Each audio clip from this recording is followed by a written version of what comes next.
রোহিঙ্গা সম্ভবত second world ওয়ারের পর সবথেকে বেশি নির্যাতন সহ্য করা জাতির নাম। ইউনাইটেড নেশনসের মতে 2017 সালে তাদের উপর চালানো নির্যাতন এথনিক ক্লেন্সিং বা জাতিগত নির্মূলের একটি টেক্সটবুক উদাহরণ। মূলত বর্তমান মিয়ানমারের রাখাইন স্টেটে বসবাসকারী মুসলিম পরিবারগুলোকে রোহিঙ্গা বলা হয়ে থাকে।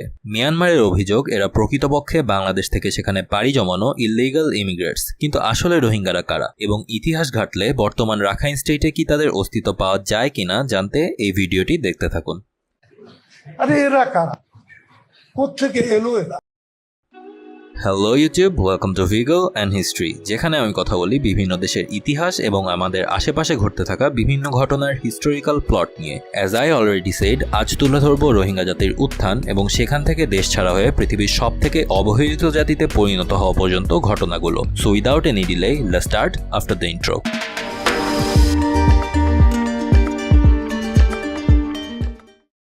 Let's go back 1200 years ago. 800 সালের দিকে বর্তমান রাখাইন স্টেট আরাকান নামে একটি স্বাধীন রাজ্য ছিল এবং সেখানে বেশিরভাগ মানুষেরাই ছিল বৌদ্ধ ধর্মাবলম্বী। 900 সালের পর সেখানে আরবের অনেক বণিকরাই ব্যবসার কাজে যাওয়া আসা করত।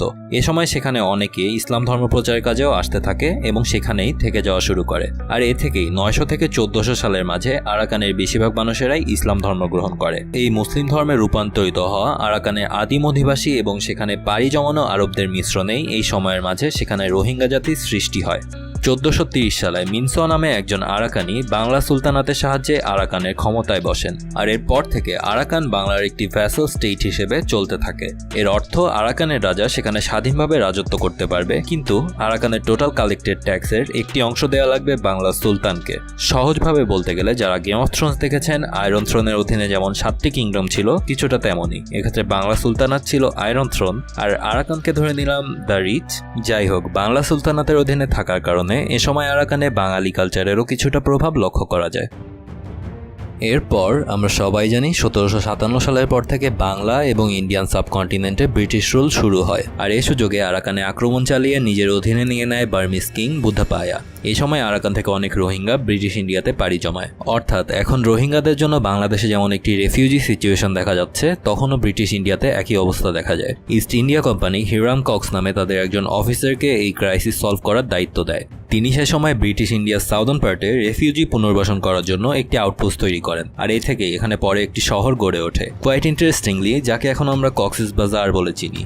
এর কয়েক বছর পর 1824 সালে ব্রিটিশরা বার্মিজ এম্পায়ারকে হারিয়ে সম্পূর্ণ বার্মাকে ব্রিটিশ রুলের অধীনে নিয়ে আসে। কিন্তু দেখা যায় এ সময় আরাকানের পপুলেশন ছিল খুবই কম, আর সেখানে ফার্টাইল সয়েল ছিল ধান উৎপাদনের জন্য বেস্ট। তো ধান উৎপাদন বাড়ানোর উদ্দেশ্যে ব্রিটিশরা এ সময় বাংলা থেকে অনেক পরিবারকেই আরাকানে মাইগ্রেট করার জন্য উৎসাহিত করে। ব্রিটিশরা এই মাইগ্রেশনকে ইন্টারনাল হিসেবে দেখলেও অনেক বার্মিসরা এই মাইগ্রেশন মেনে নিতে পারেনি, কারণ ততদিনে আরাকানে বার্মিস কালচারের একটি আধিক্য দেখা দিয়েছে। যাই হোক, এভাবে কয়েক সেঞ্চুরি ব্রিটিশ রুল চলার পর 1942 সালে সেকেন্ড ওয়ার্ল্ড ওয়ারের সময় জাপান বার্মা আক্রমণ করে বার্মাকে দখল করে নেয়। এ সময় বার্মিজরাও ব্রিটিশদের বিরোধিতা করে জাপানের পক্ষ নেয়। অন্যদিকে আরাকানের রোহিঙ্গারা ছিল ব্রিটিশদের পক্ষেই, কারণ ব্রিটিশরা তাদের স্বাধীন আরাকান প্রতিষ্ঠা করার প্রতিশ্রুতি দিয়েছিল। অ্যান্ড অ্যাজ ইউজুয়াল ব্রিটিশরা তাদের প্রতিশ্রুতি রক্ষা করেনি এবং আরাকানকে মিয়ানমারের সাথেই থাকতে হয়। যুদ্ধ শেষে অবশ্য 1947 সালে দেশভাগের সময় আরাকানের অনেক লিডাররা ইস্ট পাকিস্তান বা বর্তমান বাংলাদেশের অংশ হতে চেয়েছিল, কিন্তু দেখাই যাচ্ছে সেগুলো কোনোটাই সফল হয়নি। মিয়ানমারের নতুন গভর্নমেন্ট সেই মনে করে যেহেতু রোহিঙ্গারা মিয়ানমারের অংশ হতে চায়নি, সেহেতু তারা দেশভাগের সময় হয়তো পাকিস্তানেই চলে যাবে। এবং হ্যাঁ, অনেকে চলে যায়ও, কিন্তু যারা আরাকানে থেকে যায় তাদের মিয়ানমার সরকার বাংলাদেশ থেকে আসা ইললিগাল ইমিগ্রেটস হিসেবে দেখতে থাকে। তাদের উপর মুভমেন্ট রেস্ট্রিকশন দেওয়া হয় এবং অনেক নাগরিক অধিকার থেকেই তাদের সে সময় বঞ্চিত করা হয়। এ থেকেই অনেক রোহিঙ্গারা সে সময় বার্মিজ সরকারের বিরুদ্ধে অস্ত্র হাতে নেওয়া শুরু করে। 1962 সালে মিয়ানমারের ক্ষমতায় আসে মিলিটারি ডিক্টেটর জেনারেল নি উইন। তিনি রোহিঙ্গাদের বিরুদ্ধে আরও হার্ড লাইনে যাওয়ার সিদ্ধান্ত নেয়।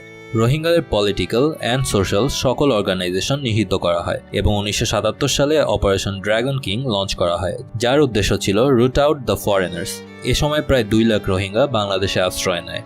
এরপর 1982 সালে মিয়ানমারের পার্লামেন্ট নিউ সিটিজেন অ্যাক্ট জারি করে। এই নতুন অ্যাক্ট অনুযায়ী ব্রিটিশ রুল অর্থাৎ 1824 সালের পর যারা মিয়ানমারে প্রবেশ করেছে তাদের ইললিগাল ইমিগ্রেটস হিসেবে ঘোষণা করা হয়। বোঝা যাচ্ছে এই অ্যাক্ট জারি করা হয়েছিল রোহিঙ্গাদের টার্গেট করে। এ থেকেই আরাকানের বেশিরভাগ পরিবারই হয়ে পড়ে স্টেটলেস। এমনকি যেসব রোহিঙ্গা পরিবার 1824 সালের আগে থেকেই আরাকানে ছিল তাদেরও পর্যাপ্ত ডকুমেন্টেশন না থাকার কারণে তারা নাগরিকত্ব প্রমাণ করতে পারেনি। এরপর থেকেই মিয়ানমার গভর্নমেন্ট মাঝে মধ্যেই রোহিঙ্গাদের বিভিন্ন গ্রাম উচ্ছেদ চালিয়ে যাচ্ছিল। 1991 সালে আবারও বাংলাদেশে প্রায় 2,50,000-এর মতো রোহিঙ্গা পাড়ি জমায়।